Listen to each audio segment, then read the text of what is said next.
Okay, welcome to those who are already watching this on replay. As you know, you can watch this little scope for up to 24 hours after the scope is finished, and we are broadcasting live from our office in Plymouth in the United Kingdom. Today's business tip, and I'm just going to grab my folder so that I don't forget which one I've chosen to do today, is build networks.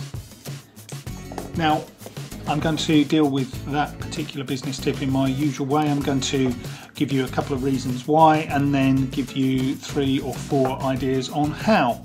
So, why should you do that?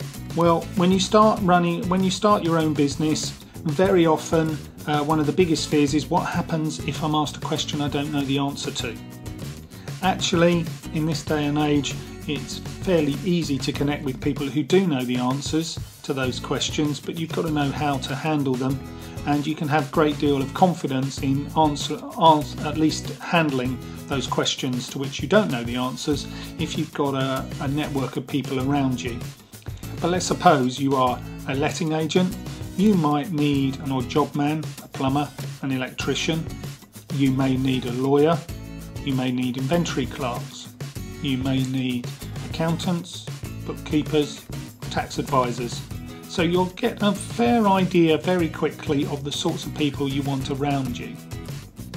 How do you build those networks? Well, social media is a great way to connect with people. You can connect with a huge number of people, and I would recommend that any business these days gets itself onto the main social media channels as quickly as possible. I would recommend you probably don't use more than 2 or 3, because it's very difficult to stay up to date with any more than that.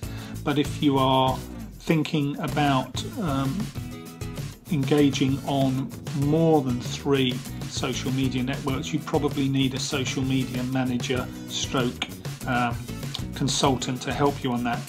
Thank you for the comment about good tips. That's great, Addy Sam. Thank you very much.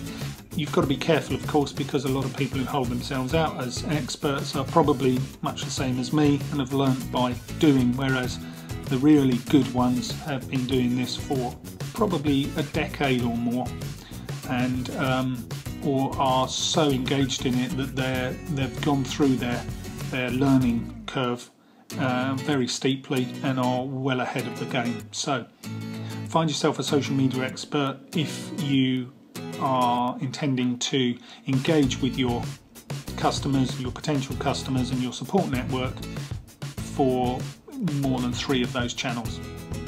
So that's the first good reason. You'll find people who can answer the questions that you can't. Secondly, it can provide you with support and encouragement in a way that you probably shouldn't look for in your workforce, or even maybe your family. Some of us are quite fortunate to have experienced business people within our family who we can contact, but building a network can introduce you to people in the same position as you, maybe in different industries, but they're running their own businesses, they're feeling the same feelings as you are, they're experiencing the same economic climate as we are.